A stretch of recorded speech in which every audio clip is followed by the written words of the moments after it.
essa entrevista com o Odilon Wagner, que chegou, já vai entrar aqui no estúdio, e depois você fica por aí que vai ter o quadro, na minha opinião, com o André Barros e a Graziela Barduco, que também está na emissora já, e vamos fazer a troca, né? Ao vivo é assim mesmo.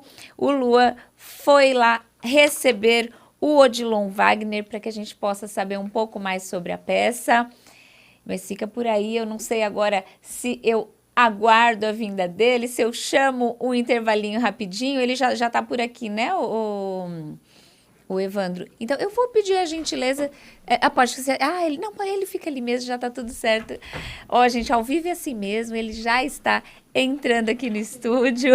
Ele entende mais de câmeras do que eu, o Odilon Wagner, o nosso operador de vídeo, já vai ajeitar também para que ele possa aparecer para todos, mas é claro que eu já vou começar aqui na voz, falar com ele. Odilon Wagner, tudo bem? Que prazer recebê-lo. Olha, prazer é todo meu, Ana Lúcia. Muito obrigado por me receber aqui, vocês muito gentis. Aqui está na Nova Difusora, é um prazer. A primeira vez que eu estou aqui presencialmente. Muito feliz de estar aqui, viu? A gente que fica feliz, né, Luan? É um baita prazer, um ator tão consagrado, com tanta história interessante para contar. Muito prazer. Prazer é todo meu, uma alegria estar aqui. A alegria é nossa, viu? E seja muito bem-vindo. Espero que goste dos estúdios. A Nova Difusora já está há 41 anos no ar. Olha só que bacana. É, mais velha que eu. Não, brincadeira. Eu sou um pouquinho mais velho, mas... Eu também sou, hein? Mais velho que a rádio. Mas os estúdios são lindos. Muito, muito bacana. Adorei aqui toda a tecnologia, todo tecnológico, né? É, gente, muito bacana. Tá no caminho, né? Mas a rádio é assim hoje em dia, né? Sim. Se não seguir esse caminho, a gente tem trabalhar que se atualizar, com os vídeos, as pessoas... Exatamente. Tanta gente... ouve e assiste a gente ao mesmo tempo, né? Tão bacana isso, né? Eu falo que é um plus, porque o rádio nunca vai morrer, né? Porque as pessoas falam, agora é tudo imagem, a rádio vai morrer. Não vai morrer, vai manter. Muito pelo contrário. E acrescentar esses... É que antes a gente não precisava vir tão arrumado, agora a gente tem que vir bem arrumado porque tá todo mundo vendo, né? Exatamente. Mas você sabe que o rádio tem uma característica, eu adoro rádio, né? Eu já tive programa de rádio. Ah, que legal. Durante anos tive programa de música. Em rádios em São Paulo. E o rádio tem uma coisa diferente da televisão e de outros meios de comunicação, porque você, em qualquer lugar, você pode estar conectado com a rádio. Você está, sei lá, a pessoa está no carro, sozinha. Ela pode estar na casa dela, na cozinha, o rádio está ligado, ela vai para a sala, ela continua ouvindo. O camarada está trabalhando no jardim da casa, no campo, o agricultor, ele tem uma radinha de pilha. Exatamente. Eu levanto muito essa bandeira. O rádio é o meio mais democrático que tem. Mais democrático e que fala... Chega, né? Ele tem uma característica, ele fala no... Sabe aquela coisa de pé do ouvido? Verdade. Ele conversa com você, no detalhe. É muito pessoal, né? No pessoal. Eu no carro, eu sempre respondo. Eu falo com a rádio. Eu também. Eu falo com a TV, com brava, rádio. Eu respondo. Se eu concordo, eu falo, mas é verdade, né? É que você não me viu assistindo novela, a briga que eu faço com a televisão quando eu vejo novela. Mas é muito gostoso, mas muito obrigada, viu? E, claro, veio aqui para um momento especial, a gente vai falar da peça A Última Sessão de Freud. Isso. Que bacana. Fala um pouquinho, eu vou pedir para você fazer um resumo e aí já vou entrar, né, na primeira pergunta aqui. Como que está sendo interpretado um diálogo fictício entre um ateu, que é Freud, com um cristão? Então, você sabe que essa peça, ela foi uma grande surpresa na minha vida. A gente está há 15 meses em cartaz, estreamos em março do ano passado. E a peça fala sobre o Freud. Freud, eu não tinha dimensão do que ele era. Eu sabia o Freud, pai da psicanálise, um homem importante para a área da psicologia, tudo. Mas eu não tinha a dimensão de que ele era um ídolo, que ele era eu digo que não é nem ídolo, ele é um orixá. As pessoas tem pessoas que chegam no teatro com ele tatuado. Olha... Tatuado o braço nas costas, no peito. É uma coisa impressionante. Porque ele foi um gênio, um dos maiores gênios do século XX, que conseguiu transformar o pensamento, não só o científico, né, trabalhando com essa questão do descobrimento da questão da psicologia, do psiquismo, como que nós funcionamos psiquicamente, né, o ser humano funciona, todos que vieram depois dele, que outras escolas vieram, né? Ele formou discípulos que é hoje a história da psicologia brasileira, mundial. Vocês sabiam que o curso de psicologia é o curso que mais forma alunos no Brasil? Olha só. Que interessante. É uma coisa impressionante. Então, é um movimento que mudou a humanidade a partir disso. Né? Ele e outros tantos, né? Não à toa a Gênios. gente fala, Freud explica, né? É verdade. Quem explica? Hoje todo mundo, você quando você fala assim, Freud, no mínimo as pessoas falam isso. No mínimo. Freud explica. Que significa o quê? Que eles já sabem que o Freud é um cara que mexeu com essa questão do nosso psiquismo, da psicologia. Todo mundo tem um pouco aprofundou. de psicólogo, né? Assim, que ele acabou trazendo isso, né? E a gente sabe que o quanto é importante isso hoje no nosso mundo, né? A pessoa que não se olha para dentro, que não tenta se analisar, não tenta entender por que reage como reage, é uma maneira da gente tentar se melhorar, da gente tentar crescer, se desenvolver como ser humano, é esse estudo da nosso psiquismo, né? Do jeito como a gente pensa, como a gente age. Bom, então o Freud é essa sumidade. Eu sabia que ele era, mas eu não tinha, te juro por Deus, eu não tinha essa dimensão de quanto ele era grande. A gente estreou, foi um sucesso imediato, lotou. A gente tinha um teatro de 200 e poucos lugares, depois passamos para um teatro de 300 e tanto, depois fomos para um teatro de 500 e tanto. Olha. E a gente tem feito espetáculos em teatros de 1000 lugares, de 700. Mais. E sempre com sessão extra. É uma coisa impressionante.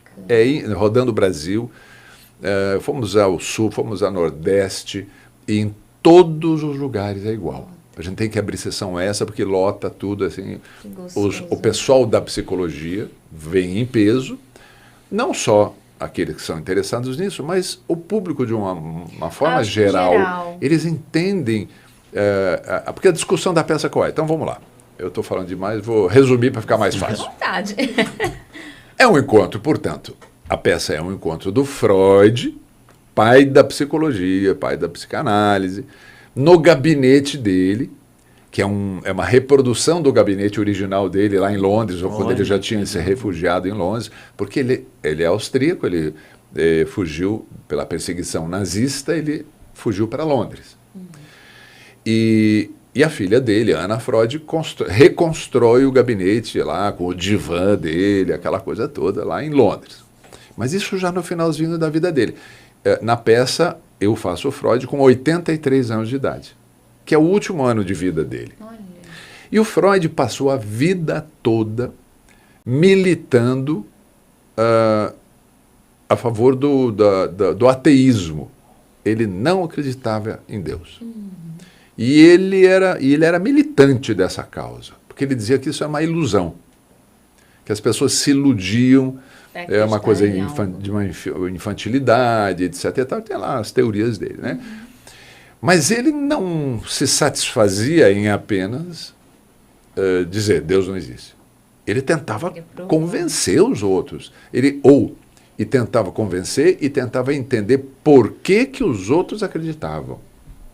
Então, isso foi uma das grandes questões da vida dele durante a vida toda. Muito bem. Outro personagem da peça é o C.S. Lewis. C.S. Lewis é um contemporâneo dele lá. O Freud na peça teria 83 anos, o Lewis teria uns perto de 40 e tantos, 50 anos.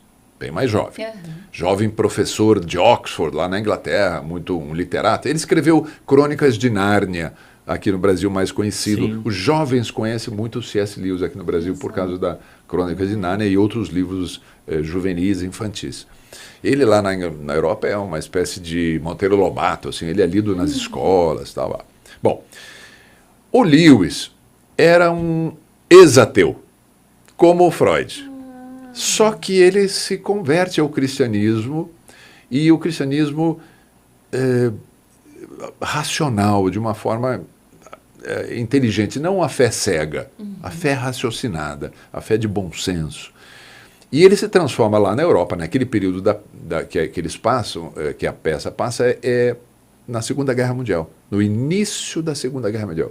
A peça passa em 1939. Foi quando os dois viveram, de fato, né?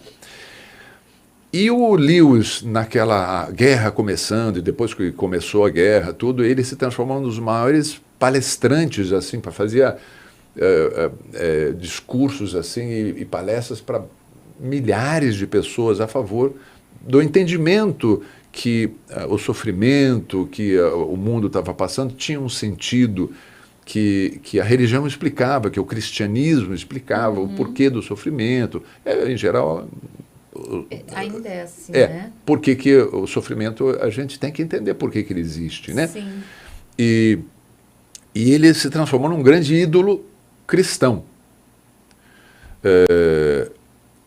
E aí o Freud chama ele no gabinete dele porque ele quer entender por que um homem inteligente como ele, professor de Oxford, literato, autor de livro, romance, como é que pode simplesmente, segundo palavras do Freud, abandonar a verdade por uma mentira insidiosa?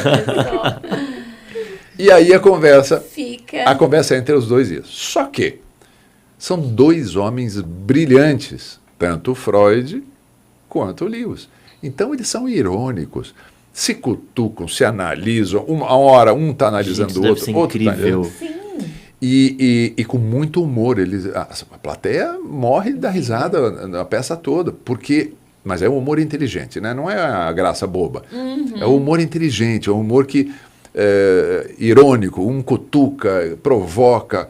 É um jogo de xadrez. De repente coloca ele numa situação que o outro não sabe responder, aí ele causa, né, isso traz humor.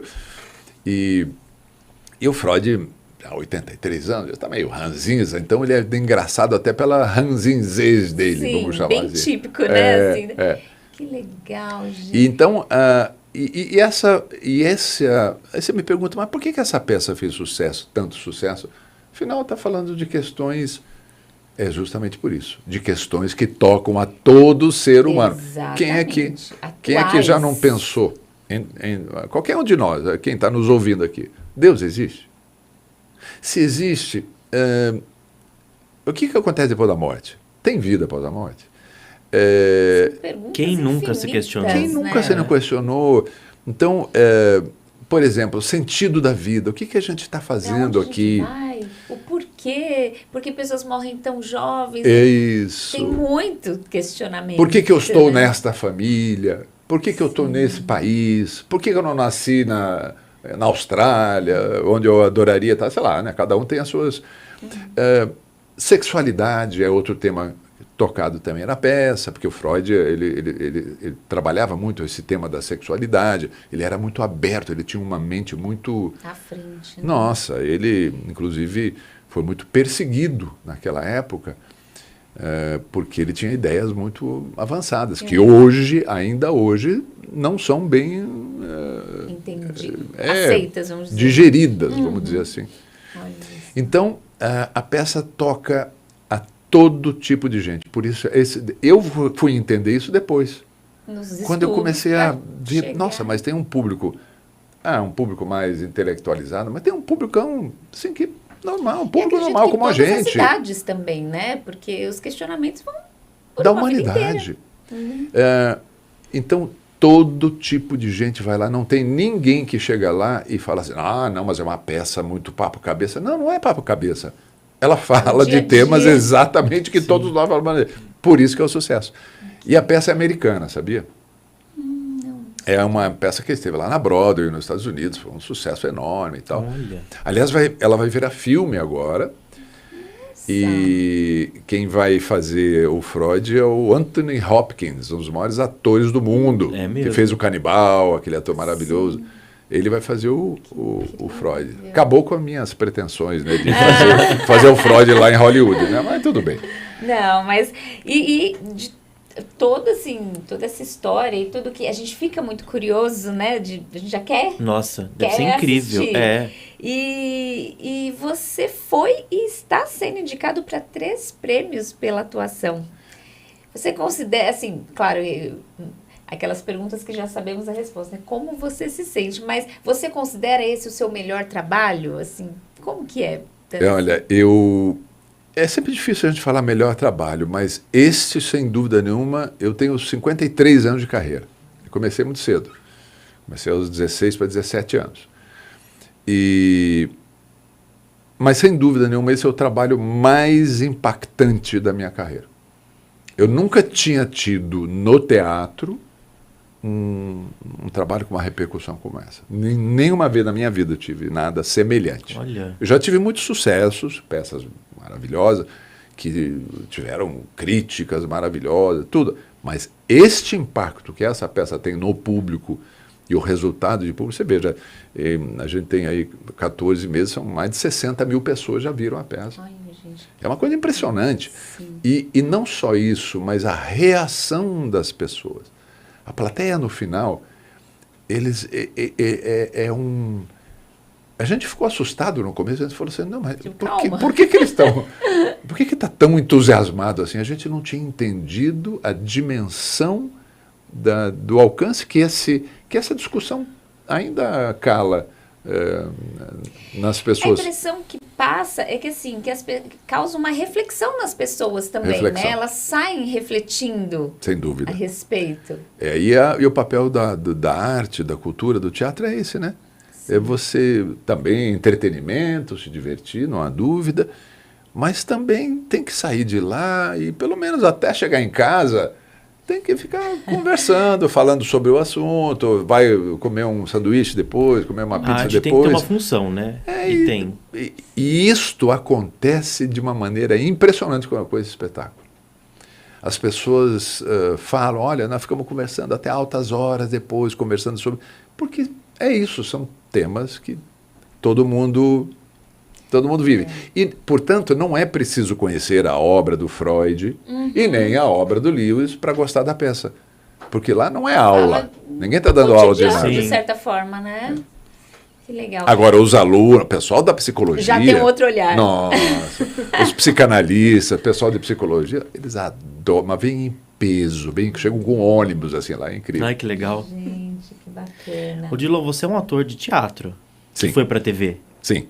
Então você está no seu lugar. Sim. Eu comecei no teatro aos 16 anos, 16 para 17 anos. Que legal. Teatro amador, universitário, né? Sim. E eu ficaria horas aqui, tantas perguntas, eu ficaria dele horas pra mim aqui. Foi assim... A gente vai ter que ficar só perguntando sobre eu posso sair da pauta? Não, podemos falar sobre tudo. Ele tem o tempo para ficar aqui, vai do tempo dele. Não, se vocês deixarem, eu fico o tempo que vocês quiserem. Você sabe que eu tô te assistindo, né? Eu tô assistindo Chiquinha Gonzaga. Tá passando Chiquinha Gonzaga agora? Não, eu assisto no Globoplay. Ah, no Globoplay. A minha mãe eu assisto, também, eu tô assistindo. Então ele tá em Chiquinha Gonzaga. Chiquinha Gonzaga foi um dos trabalhos que eu me orgulhei muito de fazer. Muito bacana, trabalho muito bacana. E assim, uma história que precisava ser contada, né? Chiquinha. Eu vou só pedir para a produção o seguinte, Odilon, assim, fique à vontade, eu sei, a sua produção no início falou assim, olha, ele pode ficar um tempo determinado, e fique à vontade se precisar sair, mas já que você falou, fica o tempo que quiserem, a gente o horário do programa vai até 1:55. Tá bom. 1:12 agora. Eu vou pedir só para a produção colocar na tela também o André Barros, que vai participar online, e a Graziela, que já está aqui no estúdio, mas ainda não estava na tela, que ela é escritora, atriz, ela deve estar sim, eu vejo o olhar dela. O colega está quietinho, não falou nada. Olha que legal. É mestre em artes da cena pela Escola Superior de Artes Célia Helena, autora dos livros Sutil Leveza, Na Rima da Menina, Lutei contra 100 Leões, Todos os 100 eram jumentos, e os infantis A Menina e o Pé, e o Sapinho e o Bumbum. Então eu vou pedir para a produção ajeitar para colocar na tela.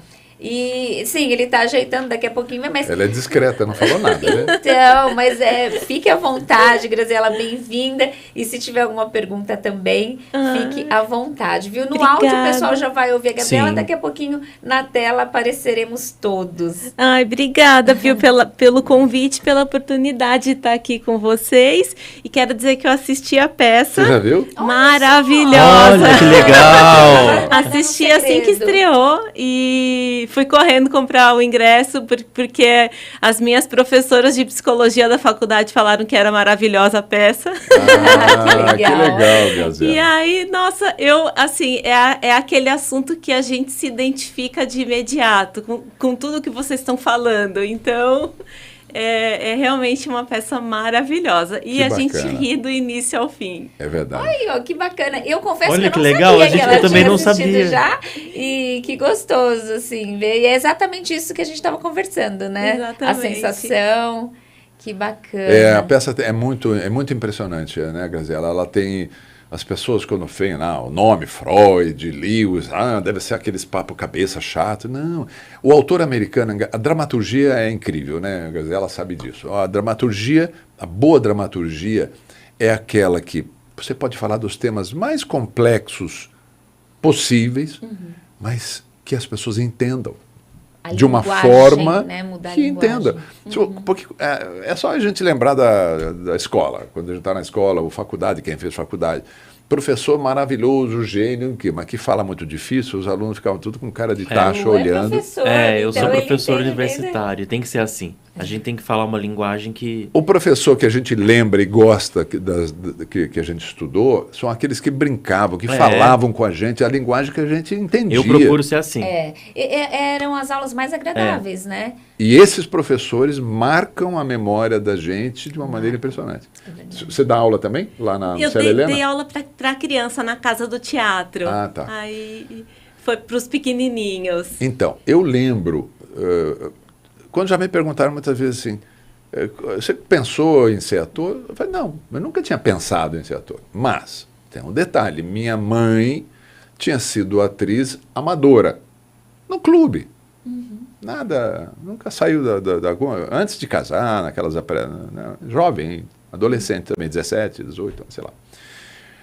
Mas ela sempre incentivou a gente. Eu lembro que eu sou do Paraná, nasci em Curitiba, mas morava em Ponta Grossa, uma cidade um pouquinho, 100 quilômetros de lá. Não tinha teatro, tinha cine-teatro. Como muitas cidades, antigamente era só o cine-teatro. Eu lembro que eu vi o meu primeiro espetáculo de teatro, eu devia ter uns 7, 8, sei lá, por aí. Porque eu com 13 já estava em São Paulo, e eu lembro que foi bem antes disso. O espetáculo era com José de Vasconcelos, não sei se vocês mais jovens conhecem. José de Vasconcelos era um humorista, foi o primeiro stand-up brasileiro. Olha. Ele fazia espetáculos sozinho. E gravava discos, LPs, e a gente comprava os LPs. Ele falando sozinho, contando as histórias. Era um stand-up. Só que estruturado, Não tinha muito esse nome, engraçado. né? Não tinha esse nome. É. Então minha mãe levava. Tinha espetáculo em Curitiba, a gente ia ver espetáculo em Curitiba, etc e tal. Quando eu, adolescente, já mais em São Paulo, com meus primos e tal, sempre eu lembro de ver peças que depois, rememorando, eu falei, mas eu não tinha idade para ver isso. Eu era muito precoce, mas que a família... Mas ali a sementinha foi, Sementinha. né?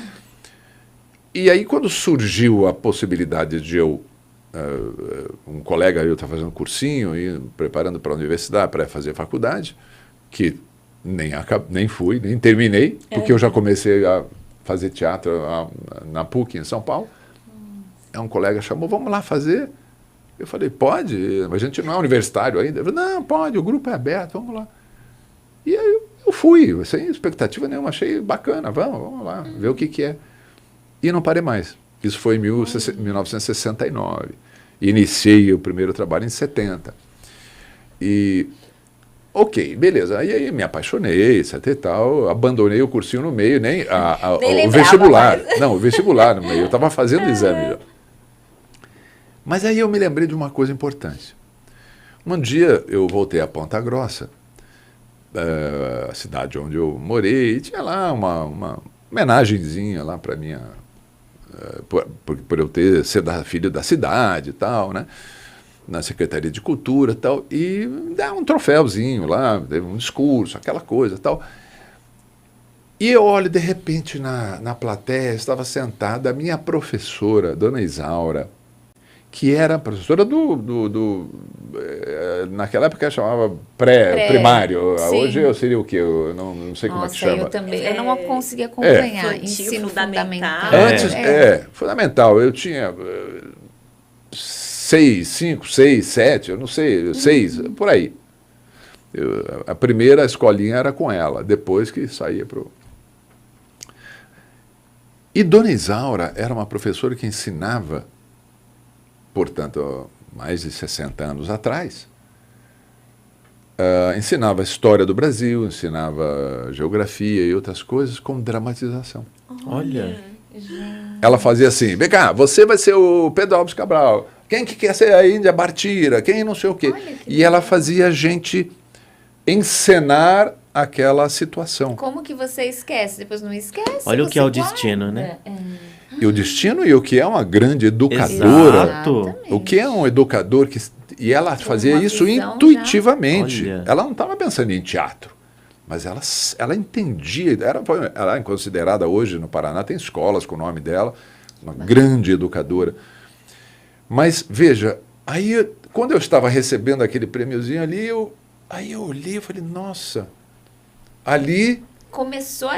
a semente, porque eu lembro dessa situação de eu fazendo ali a representação com os meus colegas, como se fosse hoje. Que legal. Que bacana. Você veja como isso Olha. marca na cabecinha vida de uma mesmo, criança. sim. Que se ela só chegasse lá lendo o livro e tentando fazer vocês entenderem só com a voz dela, poderia ter passado batido. Da mesma maneira que ela fazia cantar, certas músicas que tinham a ver com o ensinamento, outras coisas. Veja que hoje a educação faz isso, né? Sim. Hoje é uma coisa que é mais cotidiana, isso acontece. Mas Mas não era lá comum. atrás, Não era não. comum isso. Não era. Então você veja como os educadores, como você, né, podem transformar a Sim. vida das pessoas. Eu acredito que é só através da educação e da cultura que um povo tem desenvolvimento pleno. Não há outro caminho. A gente sempre fala aqui, A gente né? sempre Porque fala disso. No programa tem um quadro que chama Na Minha Opinião e a gente traz temas diversos. Hoje em dia sempre tem alguma polêmica, alguma coisa assim, mas tem muitos temas que a gente traz e que a essência é sempre essa, a educação, a cultura, não podem morrer, né? Que faz a diferença na vida de um ser humano. De um país, né? Você pega, por exemplo, o exemplo mais que todo mundo usa hoje em dia, que é da Coreia, né? Da Coreia do Norte, né? Que é um país que foi bombardeado, foi destruído numa guerra e que fizeram a opção pela educação. Hoje é uma das maiores economias do mundo. A gente, para falar aí da indústria automobilística, que os Estados Unidos sempre foram a grande indústria, é nada perto da indústria coreana e japonesa hoje, né? Sim. Que eles dominam. Mas por quê? Porque eles entenderam que a economia de uma nação, ela depende do nível de qualificação do seu povo, né? Sim. Quanto mais educação, mais cultura, mais desenvolvimento humano e econômico. Uma coisa leva a outra, A né? gente precisava tanto disso aqui. Agora, por falar nisso, uma das razões de que eu estou aqui, né? Eu estou aqui no Teatro Barueri, que é ao lado, né? Eu considero isso aqui uma grande cidade só, né? São Paulo, Barueri, Sim. Osasco, Carapicuíba. Vira. A gente já é É uma uma coisa região só. unida. É verdade. Nós somos uma coisa só, É né? verdade. Este teatro aqui de Barueri, não existe outro no Brasil igual. Não sei se vocês sabem disso. Quem esteve aqui, foi na semana passada, alguém comentou exatamente isso, do Teatro de Barueri, eu não me lembro quem Alguém esteve. falou. Não existe. Olha, que eu tenho rodado o Brasil, eu não conheço outro teatro com essas condições técnicas de tudo novo, né?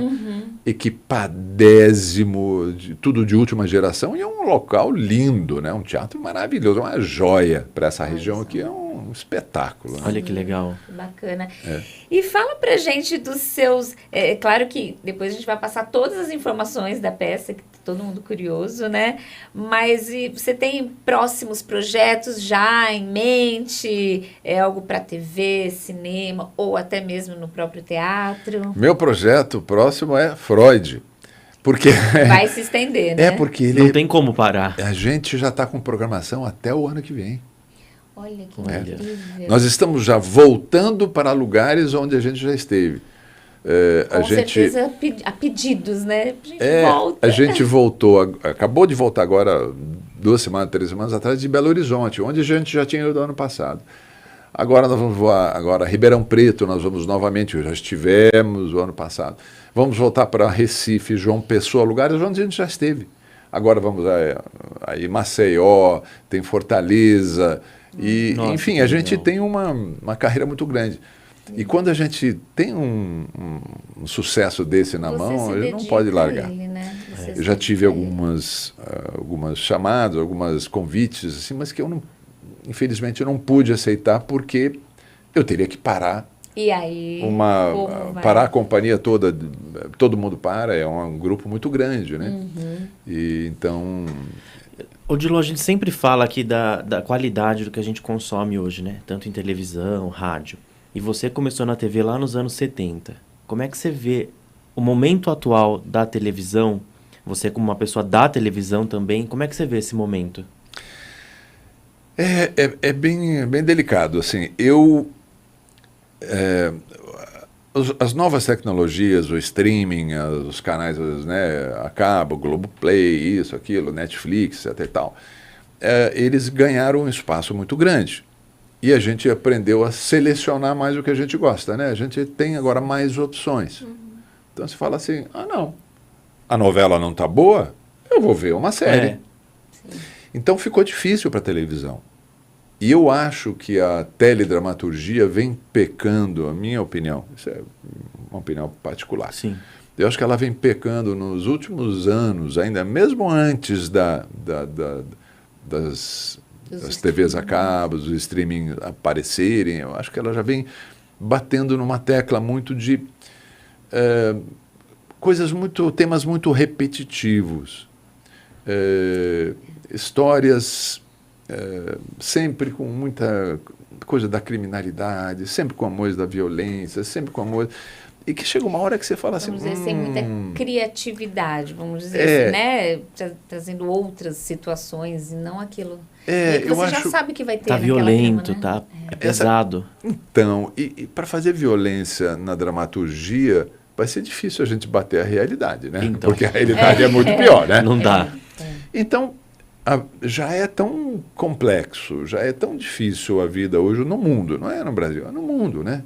Mas, e a gente ainda fica batendo nessa tecla, e existe um pensamento dentro da teledramaturgia, principalmente na TV Globo, que é a maior produtora de conteúdo de teledramaturgia, que precisa ter violência, sexo, isso, aquilo, é obrigatório ter isso. Daí a gente vê no mercado mundial aí, as séries que fazem sucesso, você fala assim, algumas têm isso, mas tem outras que são sucessos arrebatadores, que falam histórias que acontecem dentro das casas, das famílias. Sim. E eu acho que foi se perdendo um pouco essa coisa que as novelas antigas tinham de histórias que tocassem coração, histórias que fizessem a gente pensar sobre valores da vida. Porque a realidade está aí, a gente está vendo a questão da violência que existe, você assiste um telejornal à noite, você está super informado do que está acontecendo. Precisa ver na novela, será? Né? Aí seria o entretenimento, né? Para descontrair. Para descontrair, para refletir, para fazer a gente, né, pensar sobre valores. Então, eu acho que ela se perdeu um pouquinho aí. Por exemplo, o Brasil é mal representado na teledramaturgia. Me falem aí o que vocês já viram da teledramaturgia, se vocês lembram de uma coisa do sul do Brasil. Não, praticamente nada. Não. Verdade. O Brasil é só representado pelo norte ou nordeste?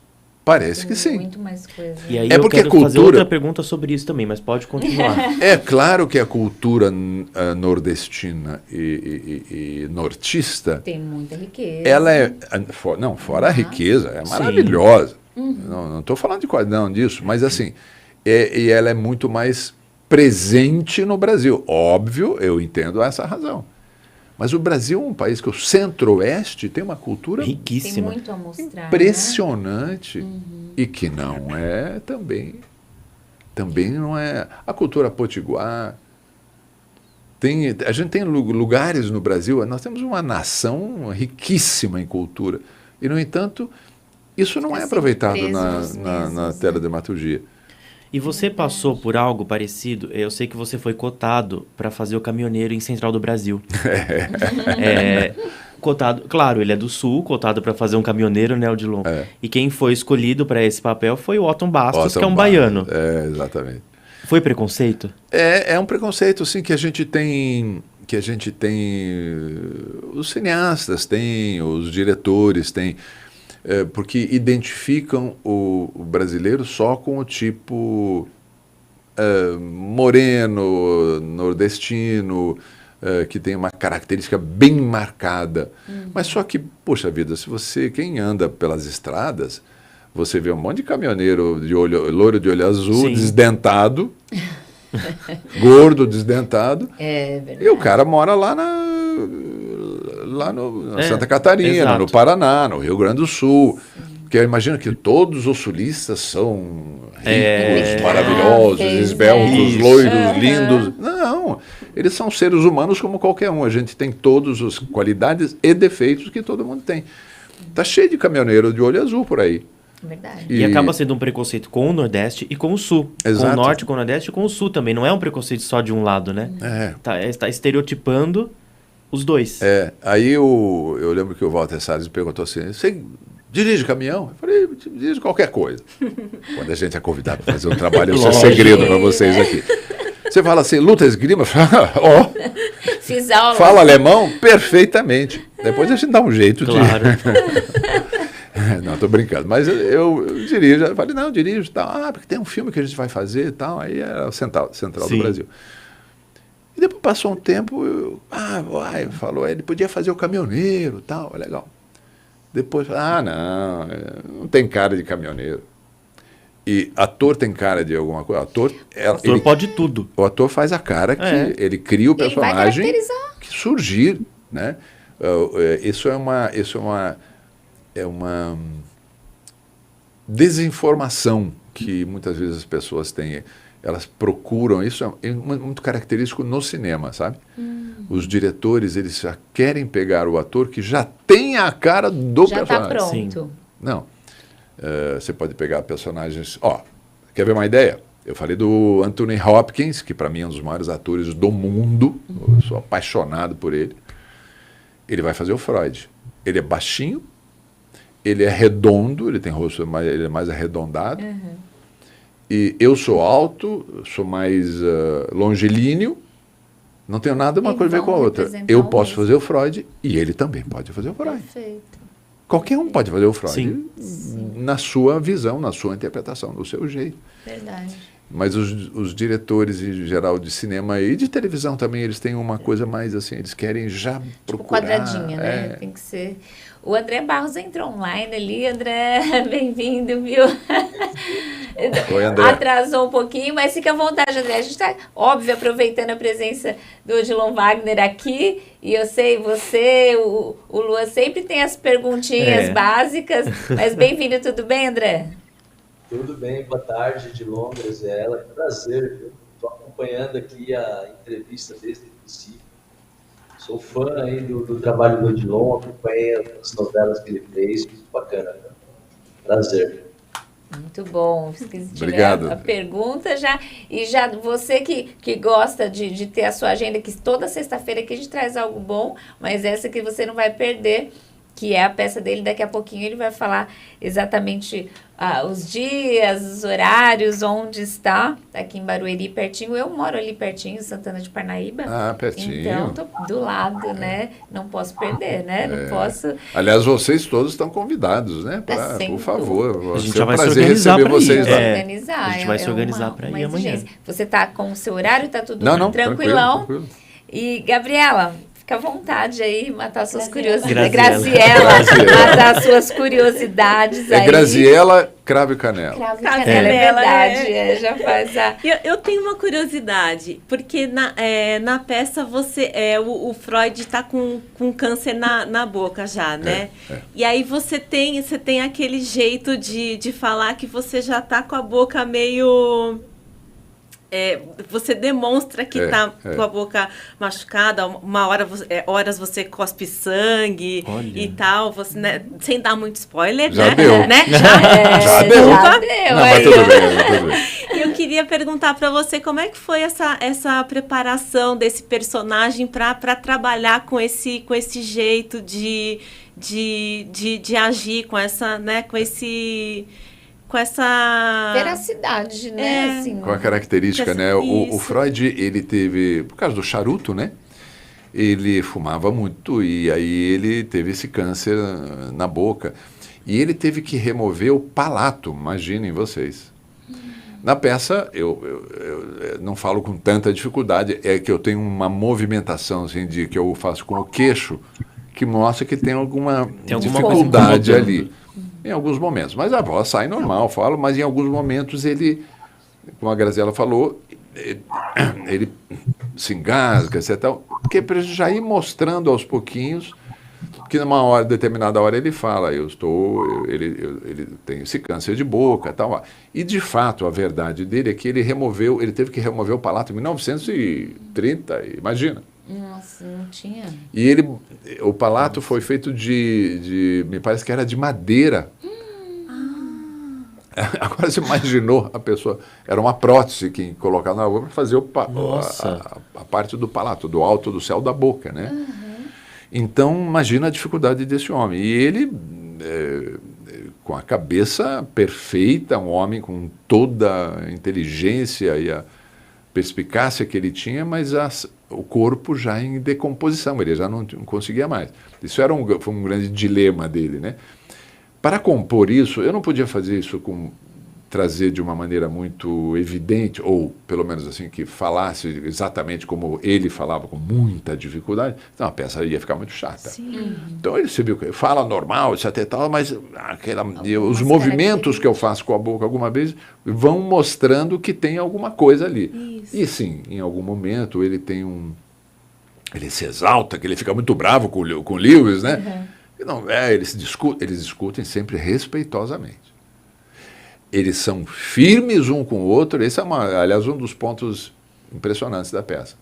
Eles são firmes, defendem suas posições, mas sempre respeitosamente. Sempre ouvindo o que o outro tem a argumentar. Um aprendizado para pegar para a vida, né? Que hoje em dia as pessoas não se respeitam. Não, hoje não, né? hoje não tem. A gente nem ouve o que o outro fala. Se não pensa como você, já. Esquece. Então o Freud se exalta algumas vezes, e aí, como a Graziela falou, em algum momento ele vai ali ele tem uma piazinha dele no consultório ali, e aí vê através do lenço dele, que fica manchado de sangue, porque ele se machuca com aquela prótese que ele tem. Olha só.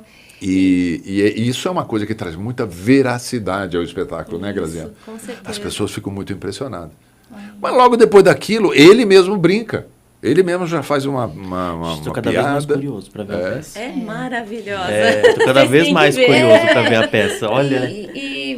Você comentou, né, que tem coisas que você se surpreendeu na hora de estudar ali para fazer.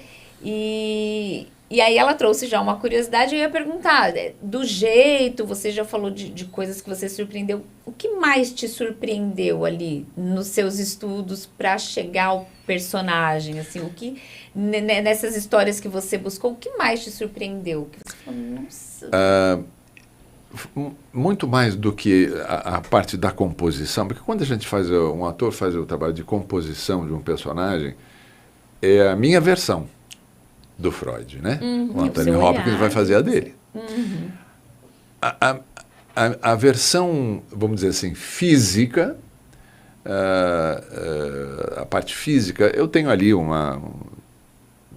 muita gente chega para mim e fala assim, mas você é igual ao Freud. Eu falo assim, tá bom, tem uma semelhança, barba branca, isso, aquilo, tem um biotipo. Ele era austríaco, meu avô era austríaco, então eu tenho ali um biotipo. Um biotipo que pode parecer, mas eu sou bem mais alto que ele. Ele era mais mirradinho. E se você olhar, comparar, tem uma lembrança, mas só. Né? Mas é que o ator, quando ele faz com veracidade alguma coisa, aquilo passa a ser verdade. assume-se aquela verdade e as pessoas estão mais interessadas na energia, no recado, e não propriamente se eu tentasse copiar o Freud, ia ficar uma caricatura. E a tentativa que nós fizemos, e o diretor Elias Andreato, que é um dos maiores diretores do teatro brasileiro, e um grande ator também, a gente trabalhou na humanidade do Freud. Porque fazer caricatura do Freud é fácil. Pensem, quantas caricaturas vocês já viram do Freud, desenhadas várias, dele? inúmeras. Nossa, e são divertidíssimas todas. Sim. Milhares por dia eu vejo. Me mandam, agora que eu estou fazendo a pergunta, que as recebe, pessoas me né? mandam coisa do Freud, bonequinhos do Freud. Nossa! Então, fazer caricatura dele é muito fácil. Eu acho que o que encantou as pessoas, os psicanalistas, inclusive, grupos e grupos de psicanalistas que vieram ver o espetáculo, é a humanidade do Freud. Mostrando, acho que esse foi o grande desafio, mostrar ele como um ser humano que tinha todas essas dificuldades físicas nesse momento de vida, mas também as suas inquietações. Por que ele falava tanto sobre essa questão de acreditar ou não em Deus? Que ele cismava com isso, né? Porque se fosse simplesmente... O Lewis fala para ele na peça, ele diz assim, mas se o senhor está satisfeito com a sua descrença, Fique com ela. por que o senhor não discute tanto, então? É porque ele não estava satisfeito com a descrença dele. Ele queria entender por que as pessoas precisam disso. E, ao mesmo tempo, o Freud era colecionador de arte e tinha uma coleção, você lembra, Graziela, no cenário? O cenário é lindo, é um gabinete enorme, de madeira, todo montado, com o divã, as mesas, os objetos, os livros. E ele tinha uma coleção de objetos, e a maior parte deles com figuras sagradas da mitologia. Ele era um estudioso do Novo e Velho Testamento, da Torá, livro sagrado dos judeus. Para ter certeza que ele não acreditava naquilo. Ele estudava profundamente, ele Mas conhecia é isso que é as admirável. religiões. Até o que você não acredita, você tem que conhecer, você tem que estudar. Exato, para se ter Não, certeza. o Freud era um homem Isso é tão maravilhoso. impressionante que, para contestar a Você tem que existência de saber. Deus, ele estudou. É. Ele estudava, ele conhecia o livro sagrado além dos conhecidos dos hindus, de outras religiões mais distantes da gente. E ele citava nas correspondências dele trechos de cada um, quando ele queria justificar, comprovar uma tese dele. Então, não é que ele dizia, Deus nos disse e pronto. Não, ele tinha argumentos, ele tentava buscar argumentos, mas era místico. Era profundamente místico. Tanto é que, quando essas obras de arte dele todas, com o Lewis na peça, fala isso para ele. Mas eu queria entender por que o senhor, um ateu como o senhor, tem tantos deuses aqui no seu escritório, né? Pela arte. É isso. Então, é um homem... O que mais me impressionou nele foi essa... que eu não conhecia. A ignorância minha. Eu não tinha esse conhecimento do Freud. Eu acho que pouca gente tem. É isso que eu falo. Eu acho que Pouca gente tem. muitos não sabem, né? Do tamanho que esse homem teve na história contemporânea do nosso mundo. A colaboração dele para o mundo foi uma coisa assim impressionante. A composição física, quando o ator faz, aí a gente traz as nossas lembranças, a gente traz as nossas... A gente sempre trabalha memória emotiva, né? Você busca lá, eu estou interpretando um homem de 83 anos, então eu vou lá buscar as minhas referências de velhos. Claro que, para quem tem velhos próximos na família, É muito mais fácil. é natural. O meu avô, para mim, sempre foi uma inspiração, porque eu tinha muita ligação com ele. E aí, de repente, eu me vi na peça, a mão que meu avô tinha, que era uma mão mais fechada, porque os dedos começaram a ir para dentro, porque ele teve uma operação na mão, porque ele era mascate, vendia roupa de porta em porta. Olha só. Ele era ucraniano, meu avô. Esse avô, o outro era O outro austríaco. era austríaco. Esse por pai de mãe era ucraniano. E os imigrantes vinham para o Brasil e vendiam, se viravam, né? Sim. Então vendia roupa. Então, de tanto carregar aquelas malas, a mão teve um problema nos nervos aqui da mão. E essa mão dele sempre me marcou muito. E aí você trouxe. E essa coisa, naturalmente, quando você começa a fazer o velho, vem as lembranças. O jeito, postura do meu outro avô, do jeito que anda, do jeito que conversa, do jeito que fala. E você vai incorporando. Aí chega alguém e fala assim, mas você é igual ao Freud. Daí você fala assim, você não sabe como o Freud era. Você conviveu com ele quanto tempo para falar que eu sou igual, né? Teve até um jornalista que chegou para mim uma vez e falou assim, mas você fala igual ao Por Freud. Deus. Aí ele mesmo parou e falou, bom, se bem que eu não sei como o Freud falava. Pois é. Mas o tamanho é a verdade que você É isso passa. que eu ia falar, mas é a verdade, É. porque você tem o estudo, mas o que você traz, como você falou, na representação, são as suas lembranças. Você não tem lembranças do Freud. É a né? minha criação, Tem muitos personagens que a gente vê em cinema, TV, teatro, que a gente não conheceu, que são personagens de tempos muito antigos, vamos dizer, e que a gente tem a referência Do ator, né? do ator. O ator que fez. A gente pensa nesse personagem histórico, a gente vai lembrar do ator. É impressionante Se isso. eu fosse trazer referência, meu pai tem 82 anos e é super forte, então eu já ia fazer assim, não, mas tinha 83 anos, mas meu pai é forte, né? Eu ia trazer uma referência Claro. de um homem mais, né? Imagina, foi dirigindo esses dias para Gramado, ele e minha mãe, para comemorar 55 anos de casados. Né? Mas então, é que hoje em dia, 82 anos é outra realidade. Né? Exatamente. Fora que a saúde, a medicina nos... Nossa. Imagina, não precisa nem ir lá para 39, na época do Freud.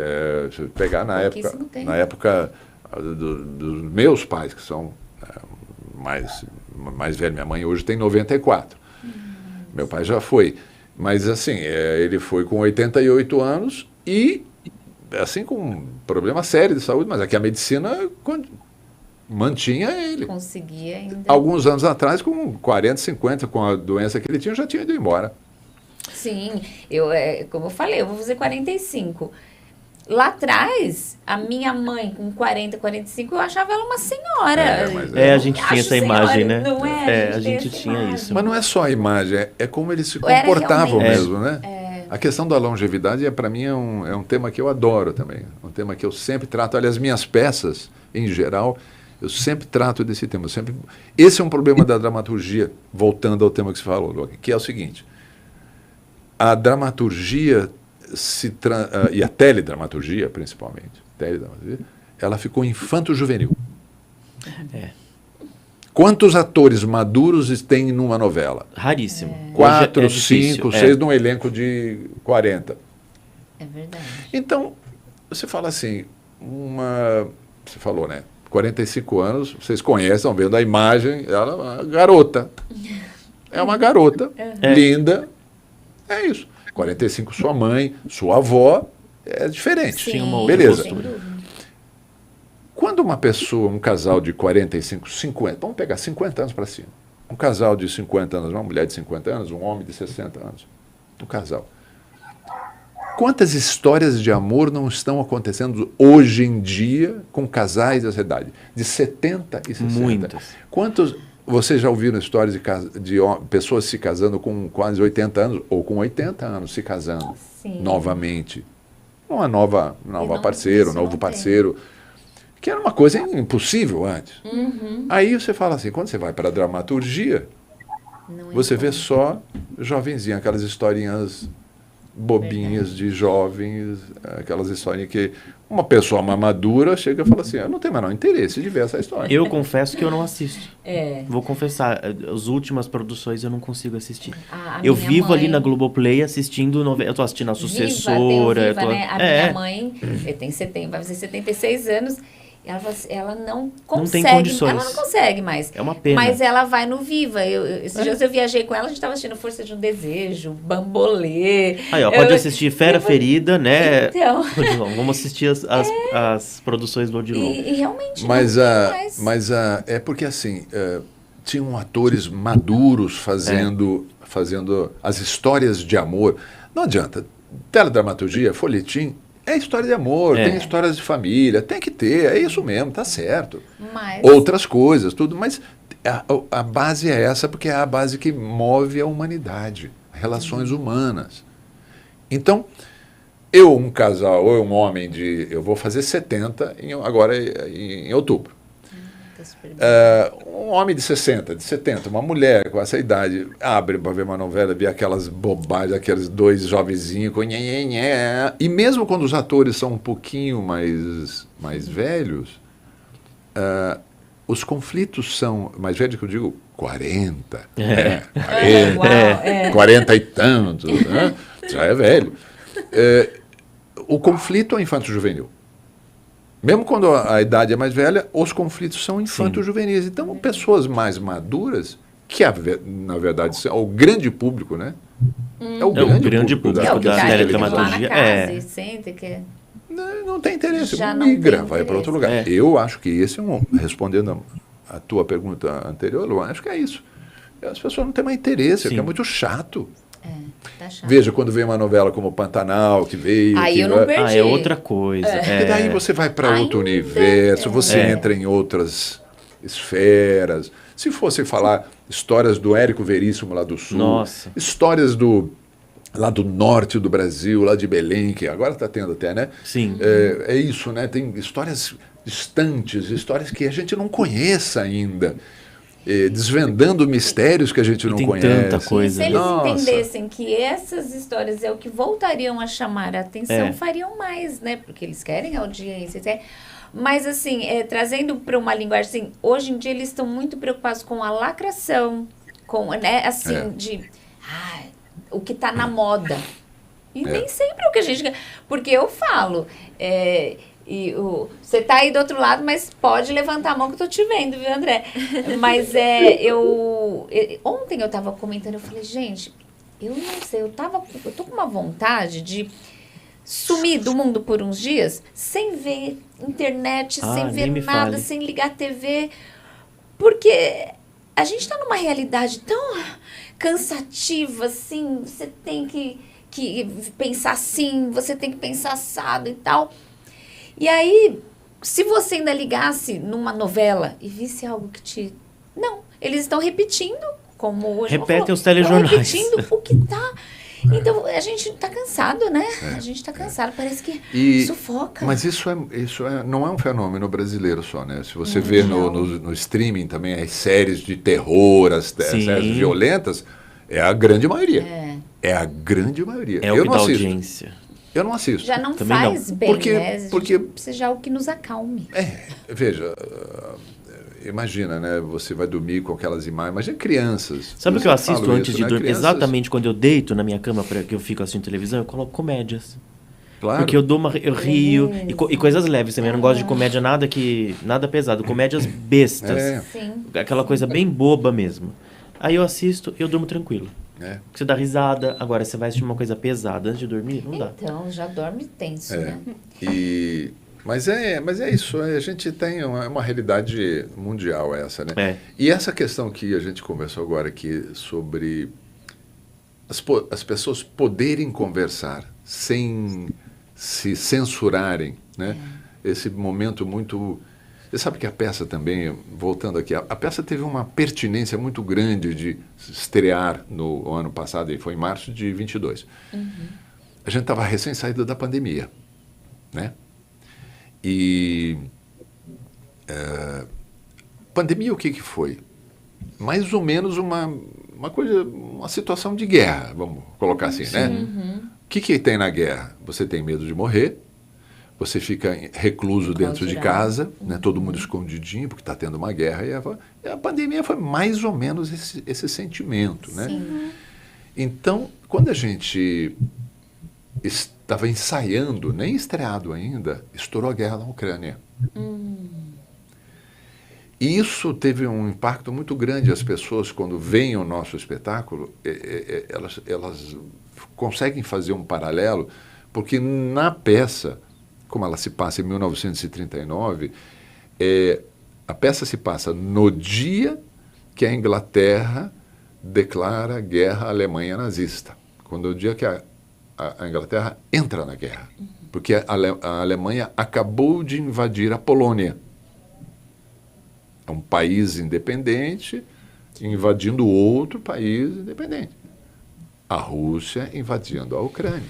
Sim. Então, essa reflexão foi muito forte. As pessoas... É muito forte hoje, as pessoas entendem. E engraçado que os mais jovens falam assim, nossa, nem pensei que isso podia acontecer ainda. Olha só. Não sabia. Eu achei que isso era uma coisa de história só. Né? Atual. Então, você veja, medo de sair de casa, um país, a gente entrando numa guerra. Então, a peça ganha uma pertinência muito grande. E como os dois, tanto o Lewis e o Freud, eles se Tem um embate. embatem, eles se duelam muito fortemente, verbalmente, obviamente, né? E com ideias, não com agressões. Isso também repercutiu muito. Uma das coisas que as pessoas mais falam do espetáculo, Graziella viu isso, eles são firmes, são duros, mas o diálogo em primeiro lugar. Eles se respeitam e eles se modificam, os dois, do espetáculo, de uma forma ou de outra. O Freud não passa a ser um crente depois do final da peça, como nenhum público que vai entrar lá vai sair um crente vai sair ateu e o ateu vai sair crente. Não. Mas reflete. Mas algumas... A pulguinha atrás da orelha. Algumas reflexões ela traz. Sim. E eu acho que a vida é assim. E imagino pra você, Nelson Xavier, quando fez Chico Xavier no cinema, se converteu, né? E acho que ele era ateu, não me recordo, você pode até me corrigir, se ele era ateu e depois se tornou espírita. O Odilon se tornou um freudiano, não que seja uma religião, mas um estudioso. Não porque o Odilon já era espírita. Olha. Eu sou espírita. Sim. E eu trabalho. A religião, para mim, é uma atividade cotidiana. Ela não é. Só fala que é. Não, a gente tem um grupo espírita lá Sim. em São Paulo, a gente trabalha, frequenta, então a gente. Realmente. É uma realidade. Então, não. Mas a reflexão dos argumentos do Freud, eles exercitam, inclusive, a minha fé.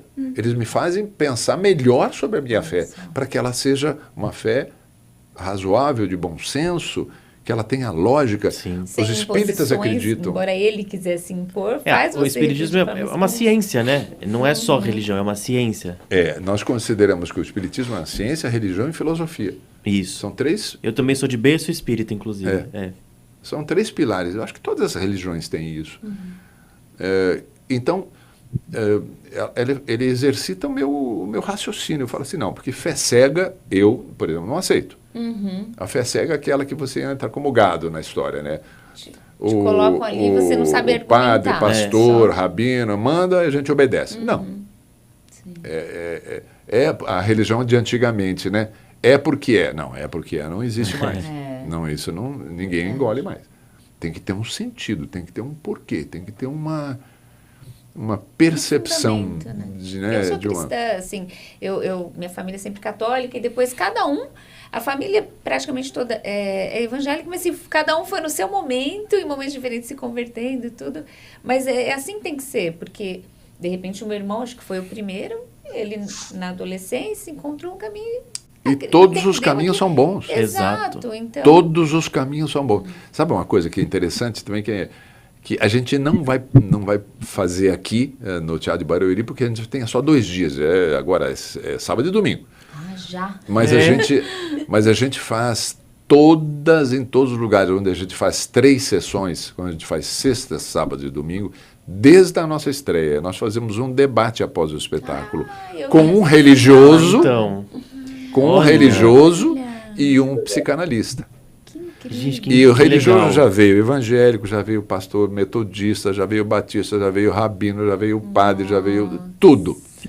E as conversas são assim, interessantíssimas, enriquecedoras.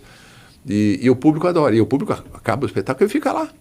Fica ouvindo, quer conversar, quer debater, porque são assuntos que... Né, muito presentes na vida da gente. Eu ficaria aqui até 6 horas da tarde de amanhã, não de hoje. Com certeza. Olha só, passa rápido, né? Já vai dar 2 horas. E eu queria rapidamente trazer aqui, foi interessante ainda aqui no final que você falou, porque o programa Sintonizados, de segunda a quinta, ele é voltado mais jornalismo e política.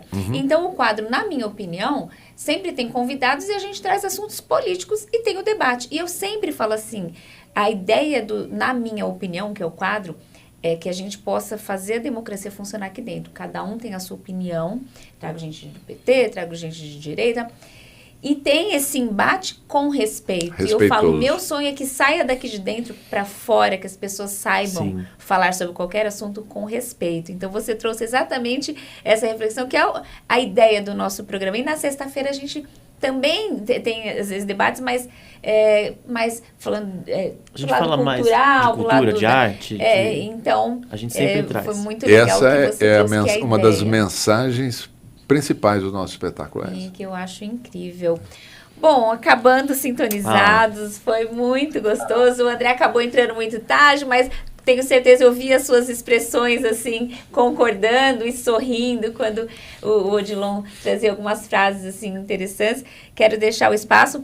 Claro que no seu espaço, o Odilon deixa é sábado e domingo, mas os horários onde o pessoal consegue adquirir o ingresso para entrar.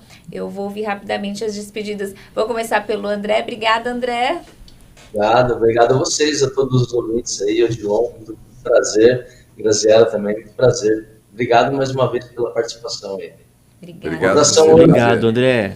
Graziela, obrigada. Suas considerações? Eu que agradeço pela oportunidade de estar aqui com vocês hoje. Papo delicioso. E, olha, assistam o espetáculo, viu? Porque é muito, muito bom. Obrigada, viu, gente? Deixa sua rede social. Deixo sim. Bom, no Instagram é Graziela_Barduco. Tem o site, que é grazielabarduco.com.br. Lá tem meus livros, tem minha história, meus contatos. Então, vai ser um prazer receber vocês, mesmo que virtualmente. Obrigada. Obrigada. Odilon, o espaço é seu. Bom, eu adorei, estou muito feliz de estar aqui com vocês. Estou só pegando aqui, eu queria saber, para não falar o nome errado, a hora errada, mas assim, é dia 17 e 18, sexta e sábado agora, Teatro Barueri, Praça das Artes, que é aqui, um teatro maravilhoso. Sábado e domingo. Sábado e domingo. Perdão, sábado e domingo. Tem ali, aqui, ó. Tá olha. Sábado e domingo. No sábado às 20 horas, domingo às 19 horas.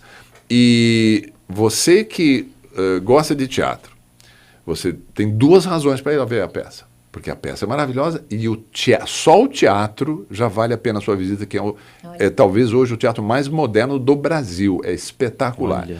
Legal. Convido vocês à Bilheteria Express, que tem vendas online, ou para facilitar a tua vida, você pode entrar www.freud.art.br, e já cai direto lá. E a bilheteria do teatro estará aberta a partir de amanhã, a partir das 15 horas, aberta sexta, sábado, domingo, lá no próprio teatro também.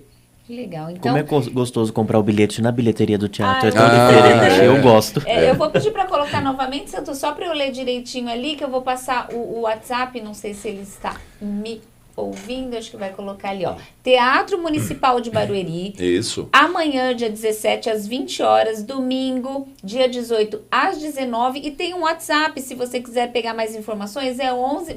minha vista de longe, 999963356. Exatamente. É isso, mais mesmo. Informações. E assim... E eu vou estar, sempre quando acaba o espetáculo, a gente sai ali para o saguão para receber o público, para fazer uma foto, para conversar. A gente está sempre, após os espetáculos, estamos ali aguardando o público no saguão. Ai, que maravilha. Quero agradecer. Posso dar mais um recadinho? Claro. Eu queria aproveitar para falar, porque eu tenho um coletivo de cordelistas e a gente está fazendo um circuito pelas bibliotecas de São Paulo esse mês de junho. Então, chama Teodoras do Cordel. Se vocês quiserem saber a programação, porque a gente está fazendo espetáculos e após o espetáculo a gente faz uma mesa de conversa, Que bacana. cada dia uma temática diferente. Então tem a programação no nosso Instagram, @Teodoras do Cordel SP. Aí que tá muito bonito o nosso espetáculo, legal, então tá muito gostoso. muito bacana. Parabéns, E aproveitando o Instagram também, o meu é o Odilon Wagner, tudo junto, e da peça Freud, _, a última sessão. Lá tem todas as informações onde a gente vai estar andando também. Muito bom. E olha, mais uma vez, obrigado pela a gente que gentileza agradece. de vocês Agradece. de nos receberem aqui, né, Graziela? Ai, muito, tão muito obrigada. gentilmente. A Agradeço gente a vocês. Que tarde viu? gostosa, viu? Muito Muito Nossa. obrigada. Agradecer o pessoal que participou aqui no YouTube. Não consegui ler todo mundo, mas tem gente lá em Jundiaí, tem Juliana Matos, Alex Portela, que amanhã faz o programa aqui também. Poxa, obrigada, viu? Obrigada mesmo. Se inscrevam aí, façam parte da família Rádio Nova Difusora. Luan, obrigada, querido. Fala da estreia de amanhã. Isso. Cheio de coisa Bom, aqui primeiro eu hoje. vou agradecer todos, né? André, obrigado. Graziela, Odilon, que prazer, porque eu já sou seu fã há muito tempo, já te acompanho nas novelas, enfim. É um prazer poder conversar. E eu ficaria aqui até amanhã realmente conversando e fazendo um monte de pergunta, mas quem sabe fica para uma próxima entrevista, né? Para uma próxima participação. Muito obrigado e sucesso Eu que na agradeço, peça. querido, obrigado. Sucesso para você também, Graziela. Obrigada. Obrigado. Obrigada. E amanhã tem estreia na Nova Difusora, né, Ana Lu?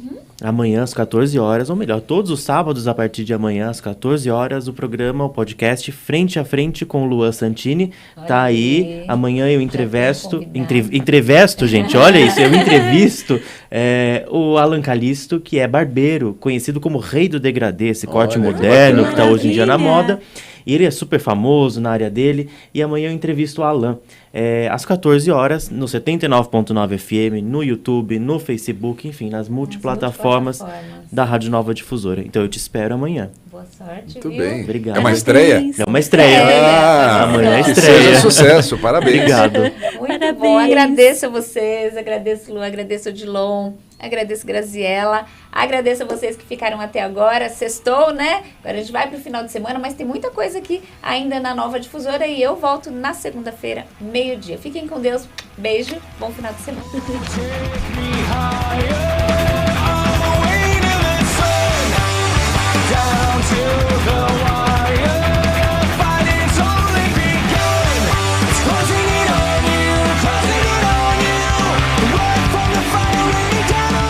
Você acabou de ouvir